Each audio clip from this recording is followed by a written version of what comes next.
సింధూరం ఆ ఆంజనేయ స్వామి గుళ్ళో వాడతాం కదా సింధూరం.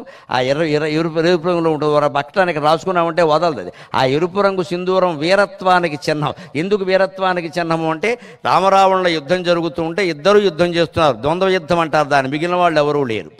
అప్పుడు ఇద్దరు యుద్ధం చేస్తుంటే 3-4 గంటల యుద్ధం భయంకరంగా జరుగుతుంటే రావణుడు రాముడిని గెలవలేక ఆక్షేపించాడు. ఏమని? రథం లేదు, బోడి నువ్వేం రాజు అయ్యా, రథం లేకుండా వచ్చావు, నేను రథం మీద ఉన్నాను, నేల మీద ఉన్నవాడితో యుద్ధం చేయాలంటే నాకు అవమానంగా ఉందన్నట్ట. ఆ మాటకు రాముడు పడ్డాడేమో కానీ ఆంజనేయ స్వామి పడ్ల. ఆయన వెంటనే వచ్చి, స్వామి వాడేవాడండి మీకు రథం లేదనడానికి, హనుమద్ రథం నేనున్నాను, నా మీద కూర్చోండి అన్నట్ట. హనుమంతుడే రథం అయ్యాడు. ఇప్పటికీ విష్ణువాలయాల్లో హనుమద్ రథం మీద వెంకటేశ్వర స్వామి సహా అందరినీ ఊరేగిస్తారు. కారణం అది. హనుమంతుడు రథంగా ఉన్నాడు, బాగానే ఉంది. రామచంద్రమూర్తి కూర్చున్నాడు, రావణాసుడితో యుద్ధం చేస్తున్నాడు. అది అవకాశంగా తీసుకుని రావణాసురుడు సుందరకాండ నాటి కక్ష తీర్చుకోవాలని రాముడి కంటే ఎక్కువ బాణాలు హనుమంతుడి మీద వేశాడు. ఎందుకంటే ఆయన యుద్ధం చేయట్లేదుగా, పాపం ఇలా పట్టుకుని ఉన్నాడు. ఆయన రాముడిని ఇలా పట్టుకున్నాడు, మోకాళ్ళ దగ్గర పట్టుకున్నాడు జారిపోకుండా. రాముడు యుద్ధం చేస్తున్నాడు, రాముడితో యుద్ధం చేయలేక హనుమంతుడి మీద బాణాలు వేశాడు. ఒట్టిన నిలబడిన రథం మీద బాణాలు వేస్తారండి ఎవరైనా? రథం మీద వేశాడు. రావణాసుడు పరాక్రమం అంత గొప్పది, వాడు మహావీరుడు అంటే ఎలాగా. అది వేస్తే హనుమంతుడు ఒంటి నుంచి నెత్తురు ధారలుగా స్రవించిందండి. ఆ నెత్తురు రంగే సింధూరం. అందుకే ఆంజనేయ స్వామికి సింధూరం చాలా ఇష్టం. మనం ఆంజనేయ స్వామికి సింధూరం ఇష్టం అనగానే గ్రహించవలసింది ఏమిటి అంటే, దేశం కోసం ధర్మం కోసం నెత్తురు చిందించడానికి సిద్ధంగా ఉండాలి. అది సింధూరం ఇష్టం అంటే అర్థం. అంతేగాని నేను ఆంజనేయ స్వామి గుళ్ళో 2 కేజీలు సింధూరం పూసానండి, నీ ముఖానికి పూసుకో, ఎవడొద్దన్నాడు ఇక్కడ.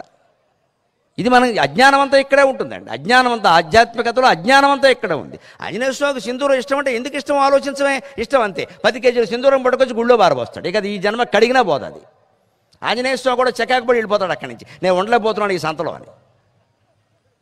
ఆయన ఒంటి నిండా నెత్తురు గారిందమ్మా, ధర్మం కోసం పోరాడడం. ఆయనకేం సీతాదేవి ఏమైనా మేనకోళ్ళ, రాముడు ఏమైనా మేనత్త కొడుక? ఆయనకేంటి ఆయనకి సంబంధం? పైగా జాతి కూడా ఒకటి కాదు, వీళ్ళు నరులు వాళ్ళు వానరులు. పైగా ఇంత చేసి రామచంద్రమూర్తికి పట్టాభిషేకం అయ్యాక కనీసం ఆంజనేయ స్వామిని పిలిచి హోమ్ మినిస్టర్ పదవేనా ఇవ్వలేదు ఈ పెద్ద మనిషి. ఓ ఉంగరం ఇచ్చి పొమ్మన్నాడు, అది కూడా సీతాదేవి చెబితే ఒక హారం ఇచ్చి. ఆవిడిచ్చింది ఈయన ఇవ్వలేదు. ఏం పుచ్చుకోకుండా ఆశించారండి? మనం ప్రతిదానికి ఫలితం అంటాం. ఏమీ పుచ్చుకోకుండా అంతటి సాహసం చేసినటువంటి హనుమంతుడు జాతిలో పుట్టాం. ఉపాధ్యాయ సోదరులు గుర్తుంచుకోండి, హనుమంతుడు జాతిలో పుట్టాం. కర్మణ్యేవాధికారస్తే మా ఫలేషు కదాచన. ఫలితం భగవంతుడికి వదిలే, నీ పని నువ్వు చేయి.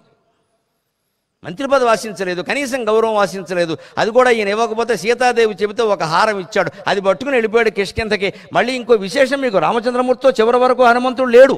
మనం అనుకుంటాం ఇవన్నీ లేడు. పట్టాభిషేకం కాగానే వెళ్ళిపోయాడు. ఆయనకి తెలుసు నేను సుగ్రీవుడు మంత్రిని, రాముడికి మంత్రిని కాదు, ఉండవలసింది సుగ్రీవుడి దగ్గర. ఆయన ధర్మాన్ని ఆయన చేశాడు, సుగ్రీవుడి దగ్గరికి వెళ్ళిపోయాడు. ఒక్క క్షణం రామచంద్రమూర్తి దగ్గర లేడు. ఆయన ధర్మం అంతే అక్కడ. అంతేగాని భజన చేసుకుంటే ఇక్కడ కూర్చోలేదు.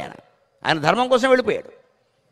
అంటే ఏమి ఆశించలా, కనీసం ఇక్కడ ఉండాలి, తన ప్రాధాన్యం పెరుగుతుందని కూడా ఆలోచించాల. నా పని అయిపోయింది కానీ వెళ్ళిపోతున్నాను, వెళ్ళిపోయాడు అంతే. అదండి భారత జాతి. దేవుళ్ళు అంటామండి. దేవుళ్ళను పూజించలే ముందు వాళ్ళ తత్వం తెలుసుకుంటే దేశభక్తి దైవభక్తి కంటే గొప్పదనే విషయం తెలుస్తుందండి. ఖచ్చితంగా దేశభక్తి దైవభక్తి కంటే గొప్పదనే విషయం తెలుస్తుంది వాళ్ళ తత్వం. అందుకు సింధూరం.